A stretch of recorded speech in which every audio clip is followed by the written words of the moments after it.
Olá pessoal, como vocês estão? Vamos continuar aqui com os estudos do nosso livro Reconciliados em Cristo. Estamos caminhando já para o final, nos últimos capítulos, e o tema de hoje é o capítulo 11, a natureza dos aprovados por Deus. Capítulo 11, a natureza dos aprovados por Deus.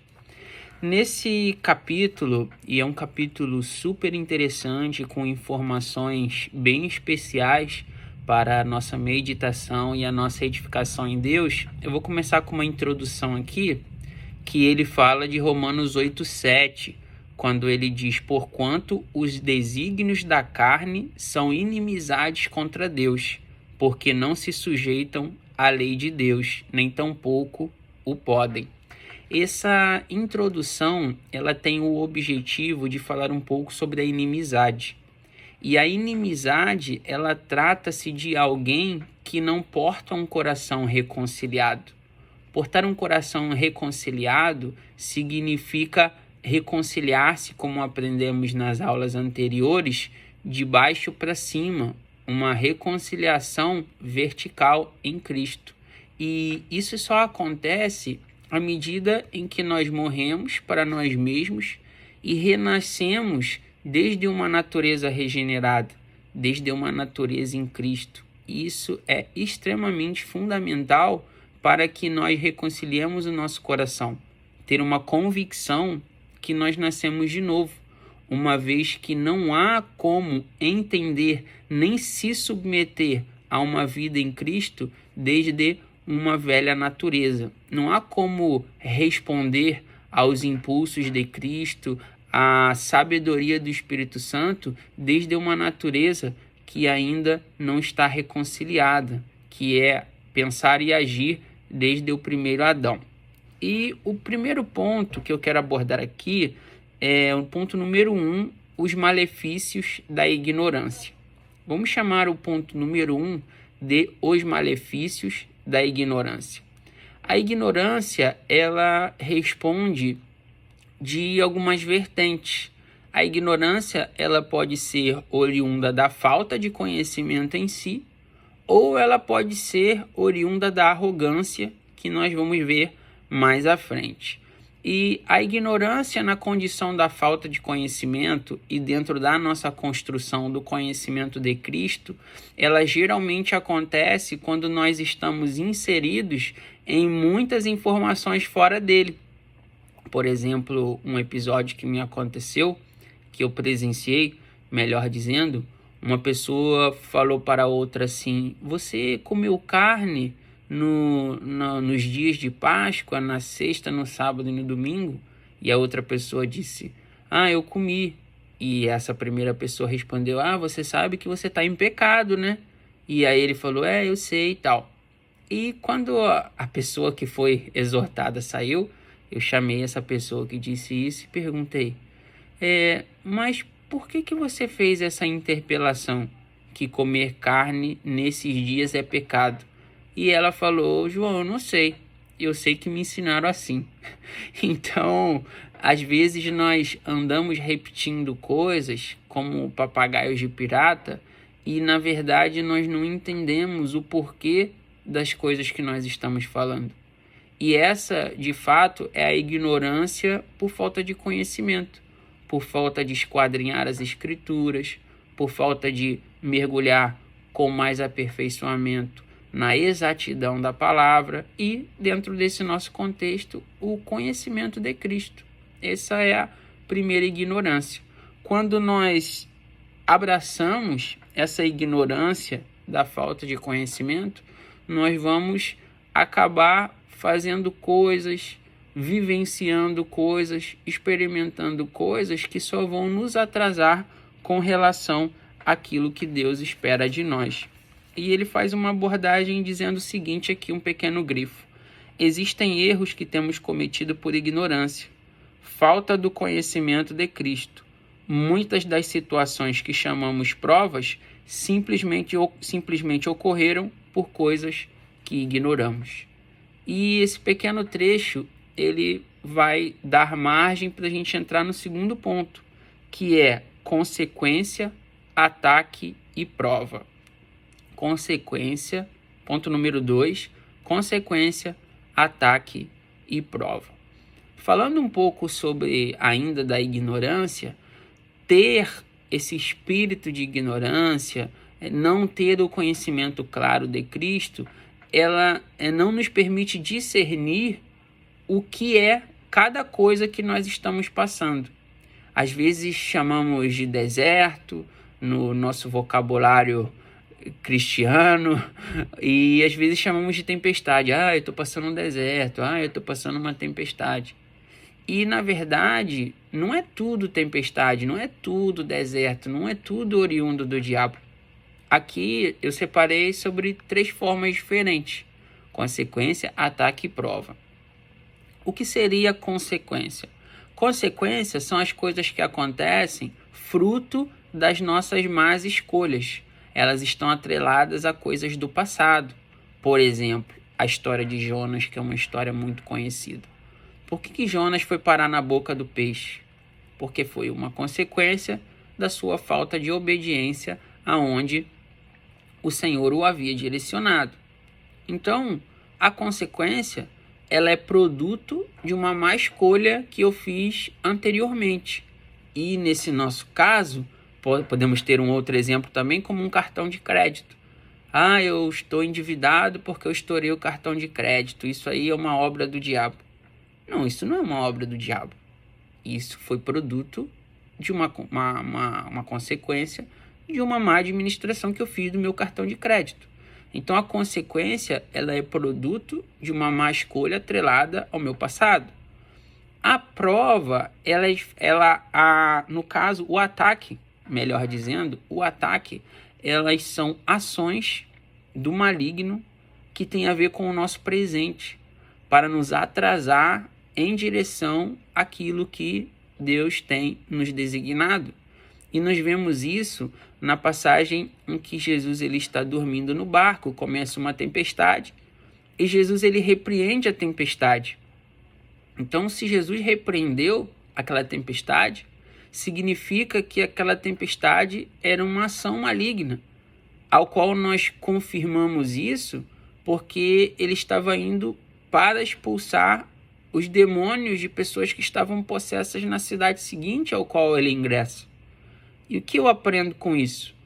Existem ataques espirituais que são reais, que são verdadeiros, mas eles têm o objetivo de colocar à prova a nossa autoridade em Deus, aquilo que nós estamos vivendo em Deus. E a gente vai falar um pouquinho mais à frente sobre isso quando citarmos sobre legalidade.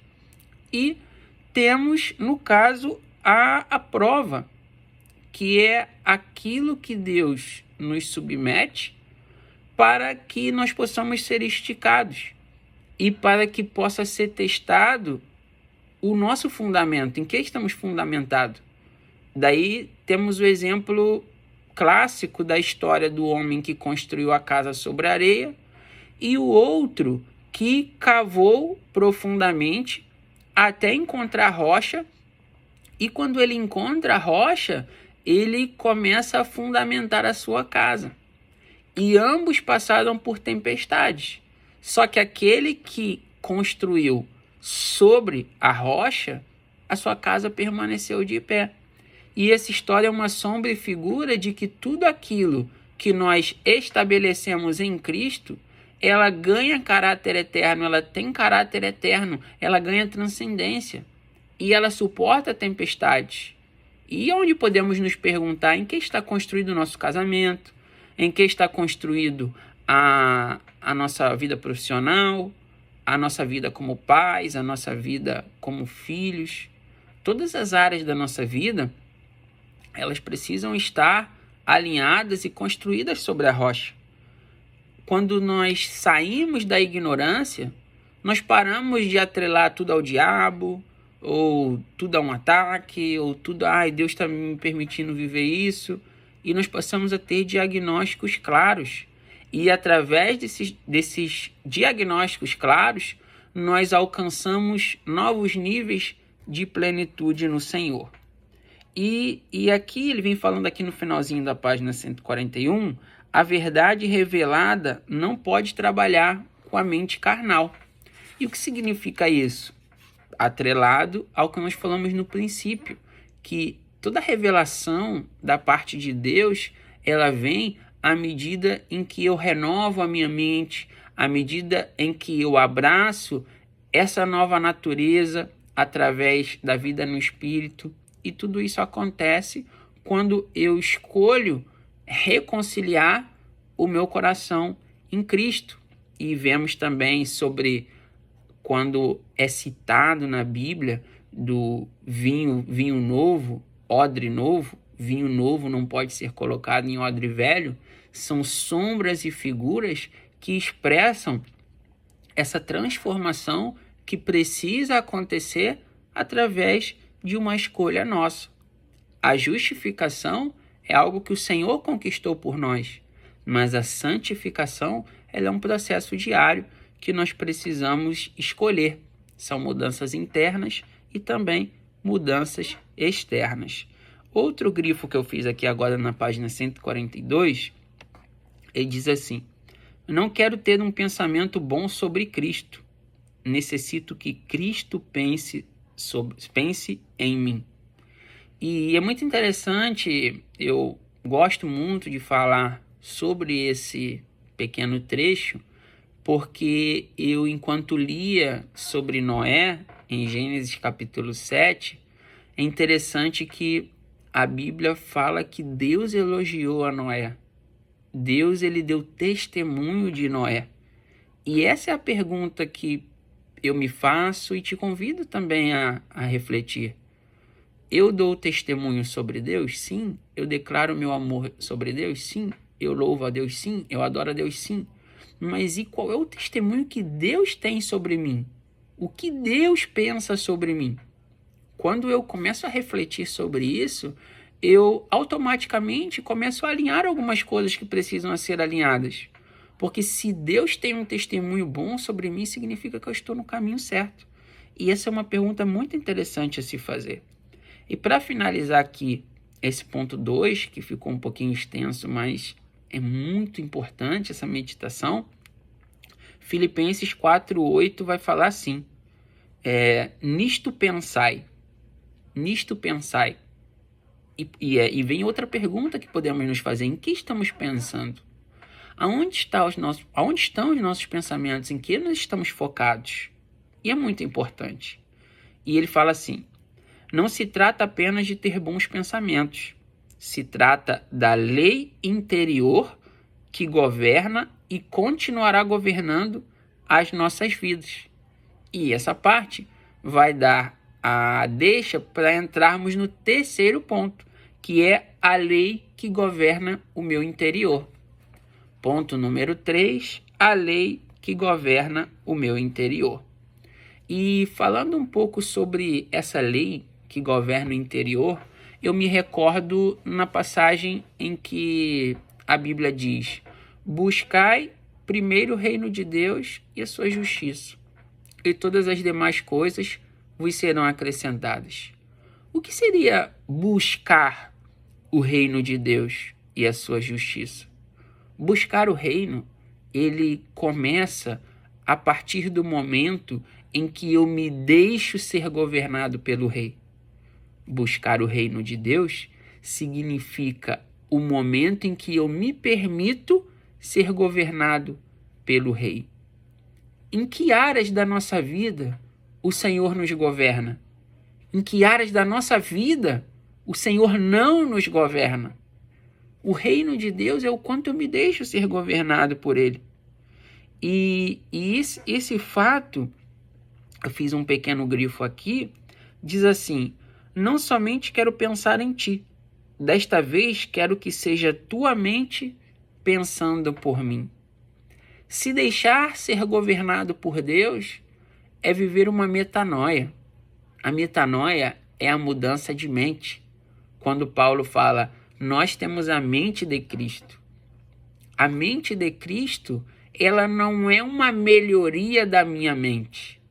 A mente de Cristo é uma transformação, é um câmbio, É uma troca de mente quando a mente do Senhor começa a governar o meu interior. Vamos agora ao ponto número 4, ao qual chamei instrumentos de justiça. Ponto número 4, instrumentos de justiça. Falar de instrumentos de justiça é algo muito importante. E nesse capítulo que nós estamos trabalhando, contrapondo a inimizade, falando de um coração reconciliado, é muito importante entender o papel de um instrumento de justiça, que, como seu próprio nome diz, é manifestar justiça e também garantir a paz. A paz que excede todo o entendimento humano só pode ser garantida por um instrumento de justiça. Alguém que desde a mente de Cristo manifesta a vontade do Pai na terra. Romanos capítulo 6, verso 4, vai falar que nós fomos sepultados com Cristo pelo batismo. E o que seria estar sepultado com Cristo? Significa ter um coração inofendível. Significa ser rápido para perdoar, ser ousado para manifestar a glória de Deus, transformar os ambientes ao qual nós estamos pisando. E isso que Deus espera de um instrumento de justiça. Trazer a paz que excede todo o entendimento. Mudar os nossos ambientes profissionais. Convergir dentro do nosso contexto social e profissional pessoas e lugares no Senhor. Esse é um papel poderoso de um instrumento de justiça. Somos ministros da reconciliação e justiça. E esse é o desejo do coração de Deus. Mais à frente, aqui bem no final, já na página 143, ele vem falando que o ministro é uma pessoa aprovada. Um ministro é uma pessoa aprovada. E vem uma seguinte pergunta: eu sou alguém aprovado? O que seria alguém aprovado? Essa resposta vamos dar no ponto número 5, ao qual chamamos de aprovado. Ponto número 5, aprovado. Eu sou aprovado por Deus? O que é um aprovado por Deus? 2 Timóteo 2, do 14 e o 15, fica para quem puder ler. Eu vou ler apenas um trechinho que está alinhado ao que nós estamos trabalhando. Diz assim: procura com diligência apresentar-te a Deus aprovado. O apóstolo Paulo ele está falando aqui a Timóteo a importância de apresentar-se a Deus aprovado. Um aprovado é aquele que passou pela prova, é aquele que passou pela dificuldade, é aquele que venceu uma barreira, que venceu um limite e acessou um novo nível. Na escola, por exemplo, nós só mudamos de série quando somos aprovados nas provas. Na faculdade, nós só adquirimos um diploma quando somos aprovados nas matérias. Então, um aprovado é aquele que galgou um novo nível porque venceu uma dificuldade. E Paulo vem falando sobre isso e exemplificando a questão da legalidade. E o livro vem dizendo assim: essa aprovação que nos dá um certificado de legalidade. Legalidade é o que o mundo espiritual veja ele em nós. O que seria legalidade? Legalidade é quando Cristo é visto em mim, nas minhas atitudes, no meu falar, no meu proceder, nas minhas ações, como eu trato os meus irmãos. Isso é fruto da legalidade, porque o inimigo ele só tem poder de agir na ilegalidade. Ele só tem poder para agir nas áreas da nossa vida que não estão, no caso, sendo governadas pela legalidade. A área de atuação do mal, ela está na ilegalidade. E aqui nós vamos falar também, ainda sobre esse tema, sobre as frustrações que acontecem no reino de Deus. Essas frustrações, elas acontecem por pessoas que não foram aprovadas e seguem fazendo coisas. E o que seria um aprovado nesse contexto? Por exemplo, um neófito. O que seria um neófito? Alguém principiante, alguém que está dando seus primeiros passos na fé, ou alguém que já está há muito tempo, porém não está habilitado, não tem preparação para entrar num fronte de batalha mais complexo. Vemos isso acontecer muito no futebol, quando jogadores que se destacaram na base, com 15, 16, 17 anos, e são lançados no profissional. E o que acontece? Esses garotos que eram boas promessas na base, eles não têm o mesmo rendimento no profissional, porque não estavam preparados. Ainda não tinham maturidade suficiente para ingressar nesse nível de disputa, nesse nível de enfrentamento. E às vezes isso acontece também no nosso meio. Pessoas assumindo igrejas, pregando, exortando outras pessoas e não tem casca, não tem maturidade ainda para entrar nesse tipo de situação. E essas pessoas acabam sendo reprovadas. Elas não têm a aprovação do Senhor para estar nesses ambientes. E aqui ele vem dizendo assim algo interessante. As pessoas que Deus aprova têm uma característica fundamental, uma blindagem divina, e o inimigo tem que respeitá-los. Quando Deus aprova alguém, protege tudo o que ele vai fazer. Essa questão de o inimigo respeitar, eu posso dizer isso, que eu vivi uma experiência interessante. Eu estava com alguns irmãos fazendo uma caminhada aqui no Rio de Janeiro, que é onde eu moro, nas proximidades da praia, alguns anos atrás, e eu me lembro que tinha um rapaz sentado num banco perto da praia, e as pessoas começaram a falar de Deus para ele, pregar para ele. E conforme o tempo foi passando, as pessoas foram se afastando. E um dos irmãos veio falar comigo e disse: João, o pessoal está meio assustado com o rapaz, porque foram pregar para ele e ele está falando umas coisas assim meio estranhas, umas coisas meio falando sobre demônios, e o pessoal ficou um pouco assustado, porque a maioria dos irmãos eram pessoas que recém estavam caminhando na fé, estavam com aquele coração evangelístico. E quando eu cheguei perto do rapaz e comecei a conversar com ele, e ele não abordou nada sobre esse tema de demônios ou coisas do gênero. E quando eu fiz uma oração por ele e estava para me retirar, ele falou assim: você não pode ficar mais tempo aqui do meu lado? E eu disse: por que você quer que eu fique? E ele falou assim: olha, eu quando vim para cá, eu estava com muitos demônios, eu estava carregado de legião, foi essa palavra que ele usou. E ele disse que quando eu chegava perto, os demônios saíram, e ele falou: eles estão ali do outro lado da rua, porque eles me disseram que não podem ficar aqui enquanto você estiver aqui. E aquilo me chamou a atenção, porque eu percebi que o mundo espiritual era real. Eu nunca tinha vivido uma experiência parecida com essa, e ele terminou dizendo que eles só poderiam retornar na hora que eu saísse dali. E eu orei por ele, declarei em nome de Jesus que ele era mais que vencedor, que aquilo que estava comigo poderia estar nele se ele cresce. E ele recebeu ali a Cristo, confessou a Cristo como Senhor, e eu levei ele para a condução, para um ponto de ônibus, e ele foi para sua casa.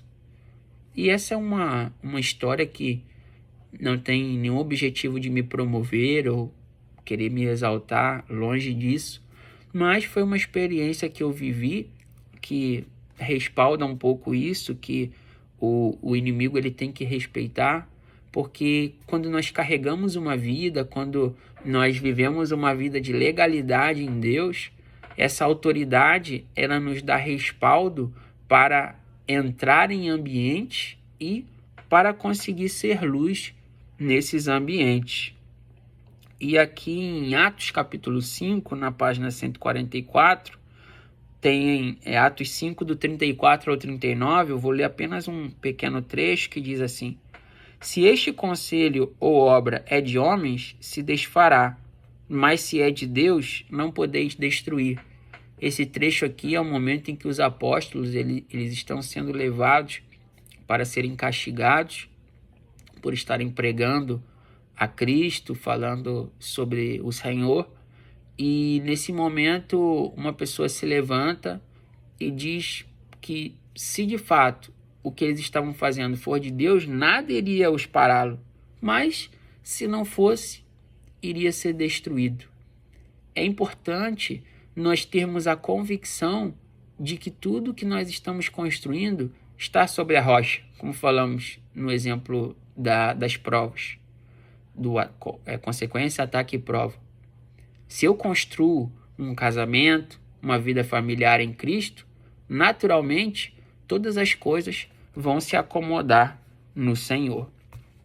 E vamos agora ao ponto número 6, ao qual chamamos de resistência. Ponto número 6, resistência. E aqui ele diz assim: a mente inimiga funciona como resistência. Necessito receber primeiro o portador para receber o que ele porta. A resistência, ela é um processo natural de uma pessoa que não tem um coração reconciliado no Senhor. Ela vai resistir a um pregador, ela vai resistir a uma palavra, ela vai resistir a alguém. Por ter um coração em inimizade, ela vai sempre a encontrar ferramentas, encontrar recursos para justificar a falta do seu compromisso em ter um coração reconciliado. Eu não gosto da palavra do pastor tal. Eu não gosto do irmão tal. Como uma pessoa uma vez falou para mim: João, eu não gosto da sua pregação. E eu falei: por que você não gosta da minha pregação? E a pessoa me respondeu: porque você não tem identidade. Você é uma cópia do seu pastor e o pastor é a cópia do seu apóstolo. Só que é interessante que quando nós estudamos paternidade, a palavra filho, ela significa continuidade da casa. Jesus, ele não era uma fonte de boas ideias. Jesus era um eco de Deus. Então eu não estou aqui para bolar uma palavra, Não, eu estou aqui para representar as autoridades que Deus constituiu e, alinhados com elas, termos uma voz unânime naquilo que Deus está construindo. A mesma palavra que o meu apóstolo está pregando, que o meu pastor está pregando, eu estou pregando. Eu não estou aqui para inventar uma pregação. Eu estou aqui para manifestar a glória de Deus através da paternidade das autoridades que Deus me estabeleceu. E um coração não reconciliado, ele vai sempre encontrar essas ferramentas. E aqui também, ainda na página 145, ele diz assim: a inimizade, ela impede que a luz avance. Ela coloca em inimizade com a pessoa que ministra. Existem pessoas que se negam a estar em ambientes de instrução e impartição da palavra, porque não querem ver certas pessoas, como nós acabamos de falar. Hoje eu estou usando bastante exemplo de coisas que eu vivi. Como eu falei, não quero que você que está assistindo interprete como algo de soberba, não é do meu feitio, mas é apenas para ilustrar aquilo que nós estamos construindo aqui. Eu também vivi algo semelhante num casamento de alguns amigos que eu fui chamado para poder trazer uma palavra. E enquanto eu trazia uma palavra nesse casamento, ao final, melhor dizendo, terminei a palavra e sentei com a minha esposa na parte ali dos comes e bebes, na parte da comemoração, e de repente veio um senhor na minha direção e disse que queria falar comigo, uma pessoa que eu nunca tinha visto. E ele disse assim: eu queria te pedir desculpas. Eu achei estranho, porque não era uma pessoa que eu conhecia e estava me pedindo desculpas. E eu disse: não, mas pelo quê? Aí ele falou: quando você chegou no casamento, eu olhei para você e falei para minha esposa, vou usar o perdão da palavra, mas ele usou assim: mas um frango desse vai trazer uma palavra. Foi essa expressão que ele usou. Tô sendo fiel aqui ao que ele falou. E dentro do meu coração eu te reprovei pela sua pouca idade e pela sua expressão. Mas quando você começou a falar, eu senti algo diferente que eu nunca tinha sentido na minha vida. Que eu não sou cristão, não frequento ambientes de igreja. E quando você terminou a palavra, eu fiquei muito constrangido dentro de mim. E eu queria vir te pedir desculpas, porque o que eu senti, uma coisa que eu não sei te explicar, que eu senti, nunca senti na minha vida.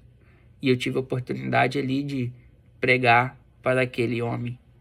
Então, existem reprovações que acontecem dentro de nós, não é que vem de uma essência inexplicável. Ela vem de um coração em inimizade. E esse é o nosso desafio. E na página 146, ele fala ainda de 2 tipos de inimizade. Vai falar da inimizade passiva e da inimizade ativa.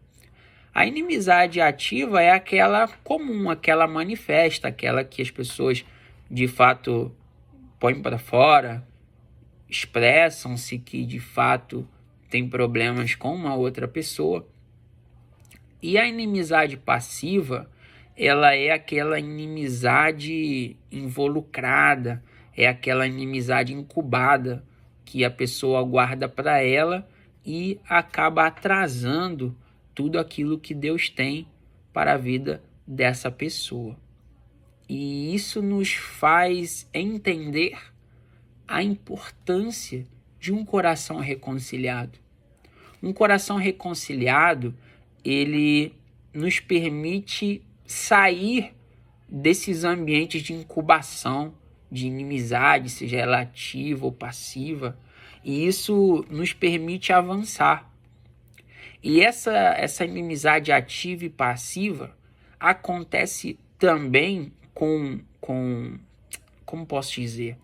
Ela acontece de forma comum, não normal, mas comum, nos ambientes de grupos, dentro do contexto da igreja local. Às vezes, pessoas que são do grupo de louvor, elas têm inimizades entre si, têm rixas entre si, e isso é muito danoso para o que Deus está construindo. E talvez você possa estar se perguntando: João, como que nós rompemos com essa inimizade? Quando nós começamos a ter o mesmo sentir, o mesmo modo de pensar, o mesmo modo de falar. Tenham vocês aquele sentimento que houve em Cristo Jesus, Paulo fala. E que sentimento é esse?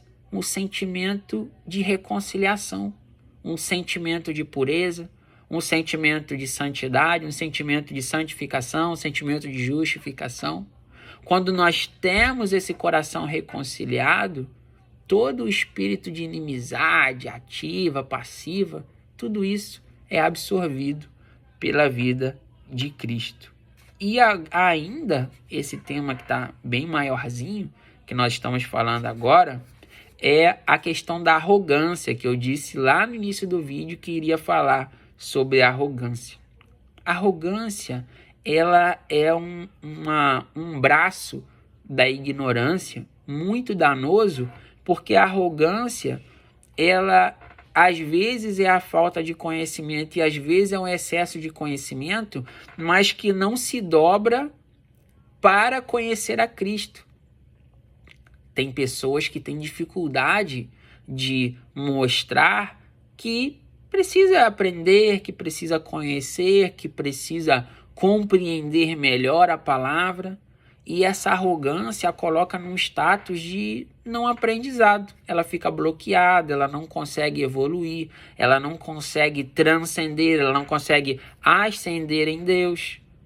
A arrogância, ela é muito danosa. E a arrogância, ela é antagônica, ela é contrária à pobreza de espírito.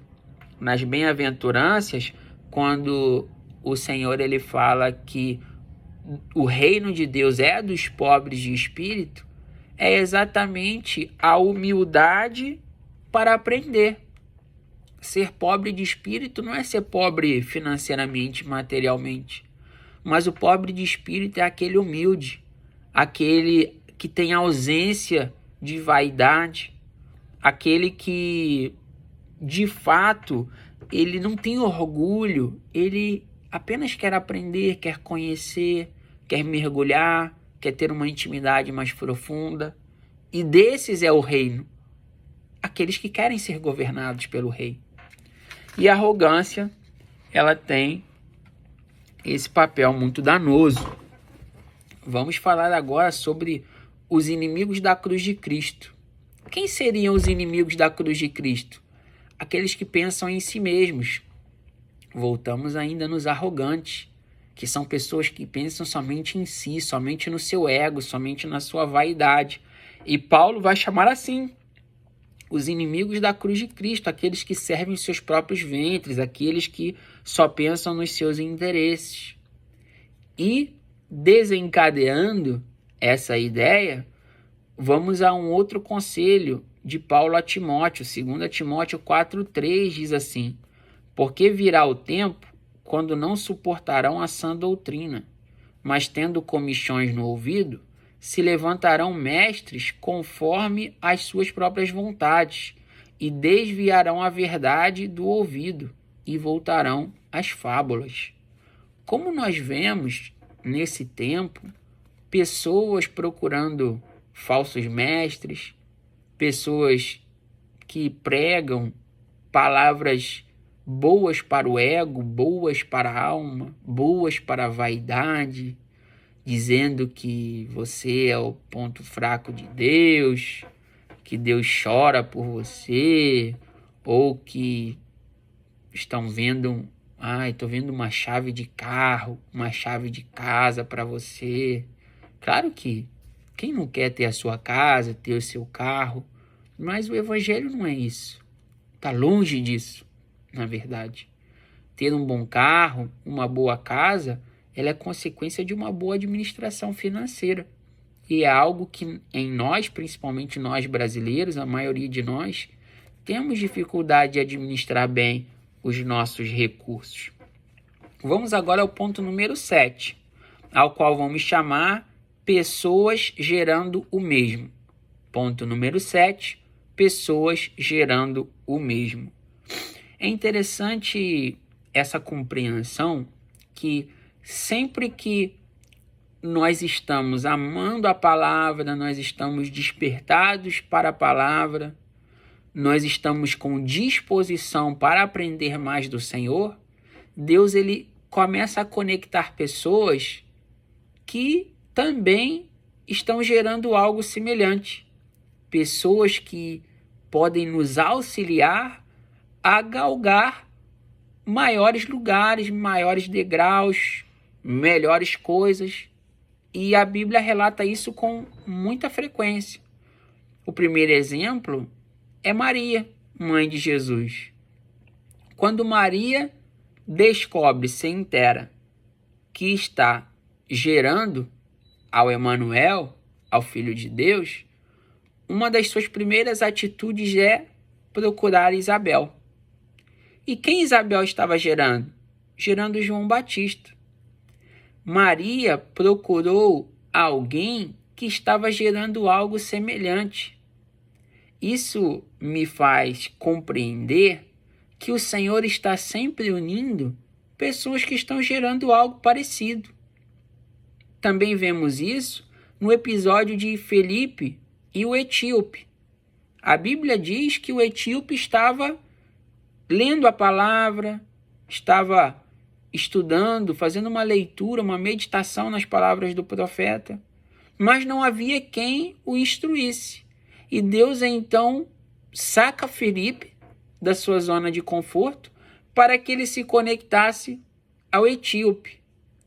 Olha que interessante o cuidado de Deus com o etíope, o cuidado de Deus com Maria.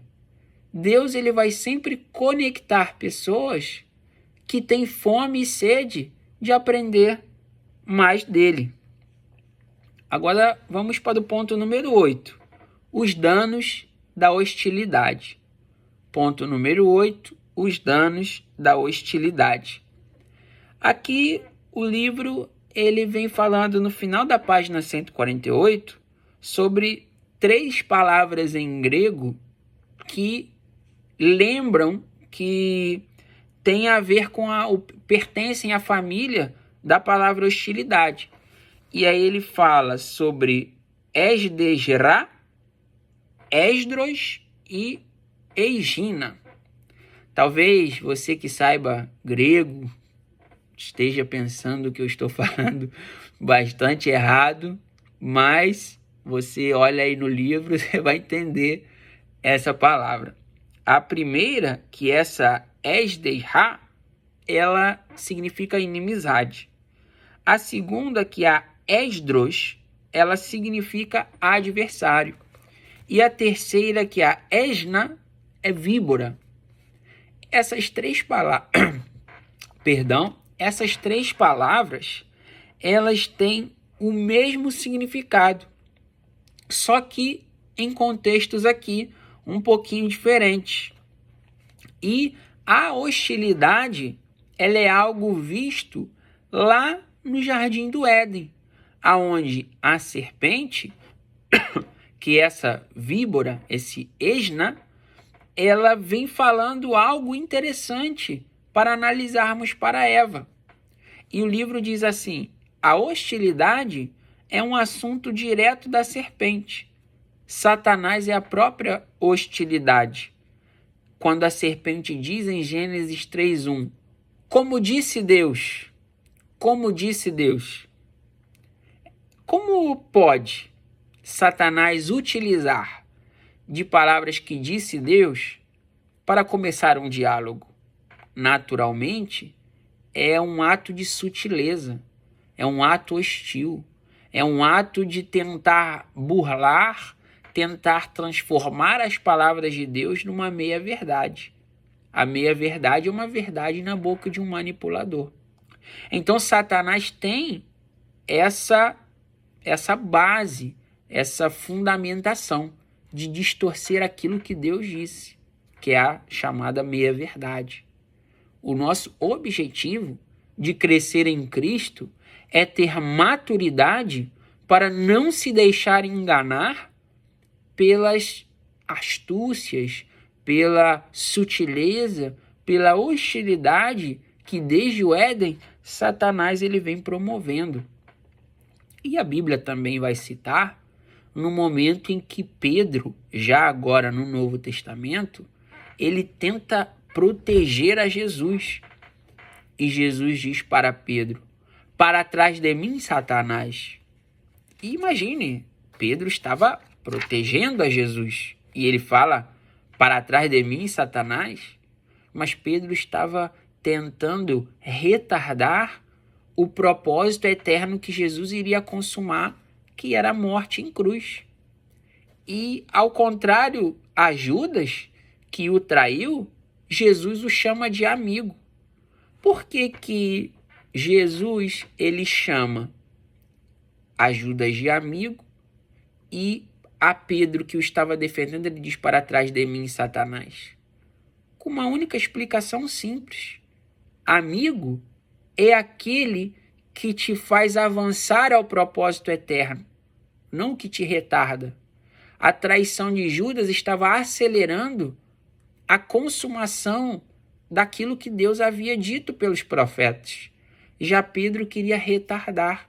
Então, amigo não é aquele que te dá um tapinha nas costas, que te abraça, que te elogia. Amigo é aquele que te conduz ao propósito eterno de Deus. E esse entendimento ele é fundamental para nós irmos agora para o nosso último ponto, que é o ponto número 9, espírito de reconciliação. Ponto número 9, espírito de reconciliação. Aqui, agora na última página, que é a 150, ele fala assim: o inimigo gera hostilidade na mente, como trabalha em provocar inimizade com Deus. A intenção de Satanás é sempre essa: gerar hostilidade, com astúcia, com sutileza. Mas aqueles que estão reconciliados em Deus, aqueles que têm um coração reconciliado, eles são blindados quanto a isso.